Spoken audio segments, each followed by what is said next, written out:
안녕하십니까. JTBC 저녁 뉴스입니다. 전북은 오늘 완주의 낮 기온이 36도까지 오르는 등 찜통 더위가 이어졌습니다. 폭염 경보 지역도 확대돼 전주 등 12개 시군의 폭염 경보가, 진안과 장수에는 폭염주의보가 내려져 있습니다.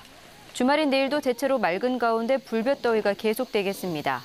아침 최저 기온은 20도에서 25도, 낮 최고 기온은 33도에서 35도의 분포가 예상됩니다. 무주와 진안에는 오후 한때 5에서 30mm의 소나기가 내리겠습니다. 전주기상지청은 당분간 밤에는 열대야가, 낮에는 35도 안팎의 불볕더위가 이어지겠다며 건강관리에 주의를 당부했습니다. 새만금의 내국인 출입 카지노를 추진하겠다는 국민의당 김관영 의원의 발언을 두고 논란이 계속되고 있습니다. 더불어민주당 전북도 의회 의원들은 당장 보이는 이익을 위해 내국인 출입 카지노를 설립하면 부작용과 폐해는 불보듯 뻔하다며 다양한 관점에서 실익을 따지는 등 신중하게 검토해야 한다고 주장했습니다. 김관영 의원은 이에 대해 강력한 사회적 안전망을 마련하면 부작용을 최소화할 수 있다며 카지노가 있는 복합 리조트가 들어설 수 있도록 새만금 특별법 개정안을 발의하겠다고 거듭 밝혔습니다. 교위 고위직 가운데 초등교장과 행정실장의 청렴도가 가장 높은 것으로 나타났습니다. 전북교육청이 지난 6월 학교장 등 교육 고위직 2,200여 명을 대상으로 개인 청렴도를 조사한 결과 공립초등교장과 행정실장이 100점 만점에 97점을 받아 가장 높았습니다. 반면 사립중고등학교의 교감은 93점으로 가장 낮았습니다. 전북교육청은 청렴도 평가 결과를 개인에게 통보했으며 중임 등의 인사 자료로 활용할 계획이라고 밝혔습니다. 참여자치군산시민연대가 시의원의 섬지역 이장 선출 개입 의혹과 관련해 철저한 조사를 촉구했습니다. 참여자치군산시민연대는 야미도 이장 선출 과정에서 시의원의 개입 의혹이 불거지면서 불필요한 갈등이 빚어지고 있다며 철저한 진상조사가 이루어져야 한다고 주장했습니다.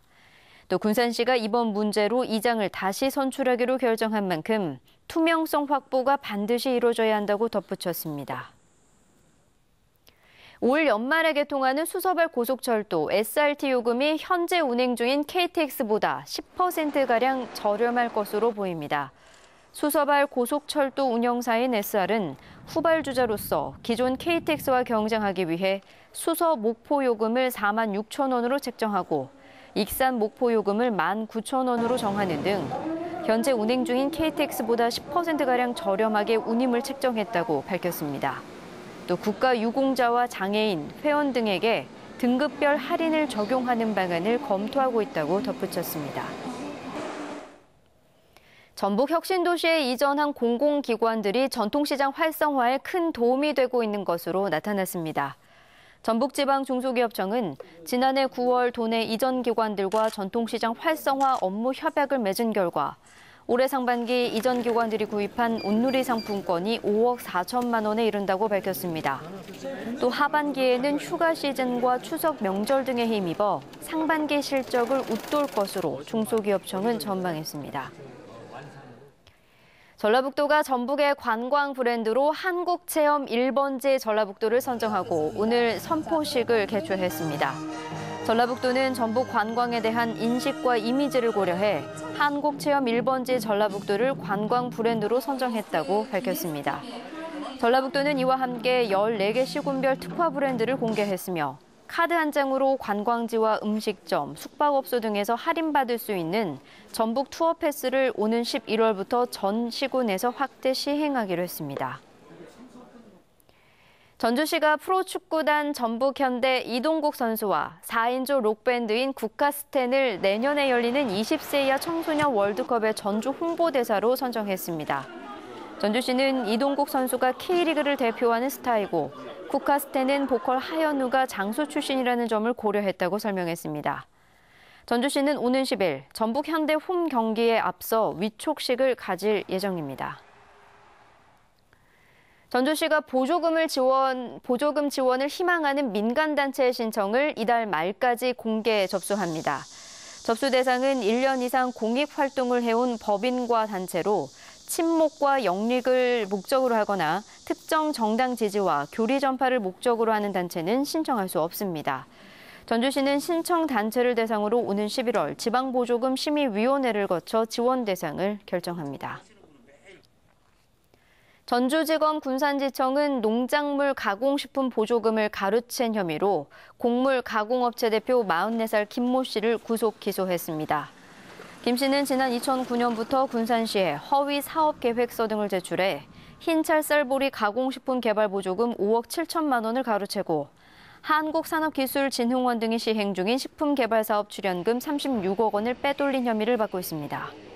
검찰은 김 씨가 군산시 등으로부터 받은 보조금을 허위 거래 자료를 통해 납품업체에 지급한 뒤 되돌려받아 회사 자금으로 사용했다고 밝혔습니다. 익산경찰서는 자신에게 맡긴 카드로 현금 1,000여만 원을 인출해 달아난 혐의로 46살 전모 씨를 불구속 기소했습니다. 익산의 한 농가에서 농사일을 돕던 전 씨는 지난 5월 52살 윤모 씨가 새참을 사오라며 건넨 현금 카드로 1,100만 원을 뽑아 달아난 혐의를 받고 있습니다. 징계를 앞두고 있던 현직 경찰관이 저수지에 빠져 숨진 채 발견됐습니다. 전북경찰청은 오늘 오후 3시쯤 김제시 만경읍의 한 저수지에서 43살 A 경사가 물에 빠져 숨져 있는 것을 발견해 수사하고 있다고 밝혔습니다. A 경사는 공무원 품위 손상으로 지난달 28일 직위 해제됐으며 오늘 징계위원회에 회부될 예정이었습니다. 잠시 뒤 방송될 JTBC 8시 뉴스 예고입니다. 완주 경천에서 운주를 잇는 국도 17호선 말골제가 경사가 매우 급하고 굴곡이 많아 크고 작은 사고가 끊이지 않고 있습니다. 고개 넘어 운주 지역 주민들은 생활권이 충남에 예속되는 문제까지 있어 선형 개량이 시급합니다. 교육부가 시도교육청을 평가해 특별교부금을 차등 지급하고 있는데요. 정부 정책과 대립각을 세워온 전북교육청은 교부금 액수가 전국 꼴찌 수준이어서 결국 학생들이 불이익을 받고 있습니다. 전라북도가 전북의 관광 브랜드로 한국체험 1번지 전라북도를 선정했습니다. 14개 시군별로 특화된 관광 명칭도 확정하고 관광지를 서로 연계하는 이른바 토탈 관광을 본격 추진하기로 했습니다. JTBC 8시 뉴스에서 자세한 소식 전해드리겠습니다.